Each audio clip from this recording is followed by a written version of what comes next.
मित्रांनो, आज आहे 7 ऑगस्ट 2025 वार गुरुवार आणि आपण आहोत आता अनेक्स मंडळाला. तर दुपारचे 3 वाजलेले आहेत मित्रांनो आणि आपले 1000 रुपयाचं टार्गेट अर्धं कंप्लीट झालेलं आहे. तर आपण टार्गेट करणार आहोत 2000चं. आपल्याला बुकिंग पडली होती मित्रांनो लोहगावची सकाळी 260 रुपयाची.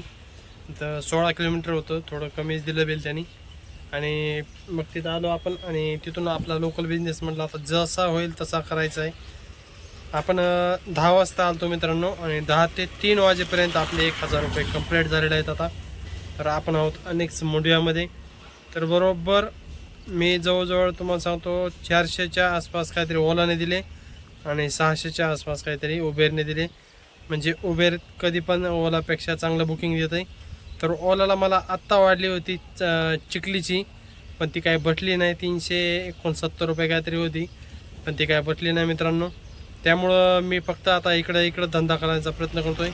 जसा होईल तसा पाहूया. आता आपले 5 तासात 1000 रुपये झालेले आहेत.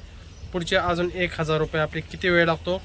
आणि 5 वाजलेले आहेत. आपण आलेलो आहोत आता डिळगावमध्ये ट्रिपा घेत तर आलो शेवट आपण पिंपरी चिंचवडमध्ये.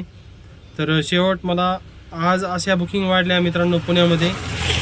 फक्त लोहगावहून येरवड्याहून विमाननगरहून कल्याणनगर वडगाव शेरी खराडी मोंडवा, परत आलो अनेक्स मोंडवा, परत कल्याणनगर, पुन्हा विमाननगर आलो, परत विमाननगरहून अजून परत येरवड्याला गेलो. म्हणजे माझा तिकडे म्हणजे फक्त लोकल बिझनेस देत होतं मला ते आज तिथून तेवढ्यातच.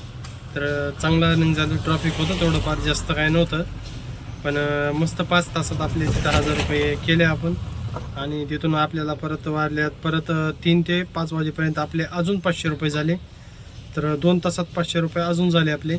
तर आपण आहोत आता डिळगावमध्ये. तर आता पुण्यात नाही जाणार आपण, 500 रुपये अजून टार्गेट बाकी आहे आपलं. तर पुण्यातली आता वाढली ती वाघोलीची, पण आपण नाही घेतली. 300 काहीतरी होती, 82 रुपये काहीतरी, पण आपण नाही घेतली. तर ठीक आहे, आपण आता पिंपरी चिंचवड साईडला जाऊया आणि बुकिंग पाहू आपल्याला कुठली वाजते आता. तर मित्रांनो, आपल्याला डिळगावहून वाढली होती विश्रांतवाडी 222 रुपये. तर तिथून विश्रांतवाडी परत वाढली नाही. बराच वेळ थांबलो, अर्धा तास विश्रांतवाडीमध्ये, पण आपल्याला काय बुकिंग वाढली नाही. मग परत आपण आलो मित्रांनो दिघी साईडला. दिघीने एक लोकल बुकिंग चरोली फाट्या साईडची. चरोली फाट्यावर परत आपल्याला वाढली गोडाऊन चौक. त्या मॅडमला वापस जायचं रिटर्न, त्यांचे झाले 250 रुपये. तर त्यांना तिथं सोडलं चरोलीला, परत घरी आलो डायरेक्ट मोशीला. तर मित्रांनो असा आपला राऊंड झाला. 2100 रुपये काहीतरी झाले मित्रांनो आपले टोटल. आणि तर आज मस्त बिझनेस झाला मित्रांनो. म्हणजे जवळजवळ मी सकाळी 9 ते संध्याकाळी 9 वाजेपर्यंत काम केलं आणि म्हणजे 12 तास काम करून झाले 2100 रुपये. तर मस्त अर्निंग झालं मित्रांनो. तर पाहूया. आणि जास्त रोज गाडी चालवल्यामुळे पण अंगाची वाट लागते मित्रांनो गाडी चालून जास्त वेळ. तर हँडलचा थोडासा प्रॉब्लेम आहेच माझा, तो काय सॉल्व्ह व्हायना. गॅरेजवाल्याकडे गेलो होतो, तो म्हणतो बरोबर आहे. आणि रोज माझी खूप दंड दुखत आहे रोज. तर गाडीचा काहीतरी इश्यू, थोडासा हँडलचा प्रॉब्लेम आहे. तर 5 मिनिटं 10 मिनिटं कोणी चरवली गाडी म्हणजे त्याला तो प्रॉब्लेम सॉल्व्ह नाही होणार, कारण की त्याला दिवसभर गाडी चालवली तर हाताची वाट लागते. तर बाकीच्या गाड्याच्या असं नाही, एकदम फ्री हँडल जात आहेत. मी असं ट्राय केले, आपल्या गाडीचं थोडा हँडल जामच करत आहे.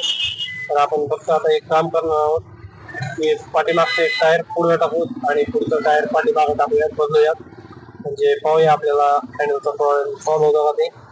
तर मित्रांनो मस्त अर्निंग झालेलं आहे. तर मित्रांनो चॅनल नवीन असाल तर तेवढं सबस्क्राईब करा आणि मराठी माणसाला सपोर्ट करा. रोज नवीन अनुभव तुम्हाला मी शेअर करेन. आणि कसा बिझनेस करावा, तर कुठल्या ॲप आपल्याला चांगला बिझनेस येत आहे हे नवीन रिक्षावाल्यांसाठी पण फायदेशीर आहे. त्याच्यामुळे चॅनलला सबस्क्राईब करून ठेवा मित्रांनो. तर भेटूया उद्याच्या व्लॉगमध्ये. धन्यवाद, शुभरात्री, गुड नाईट.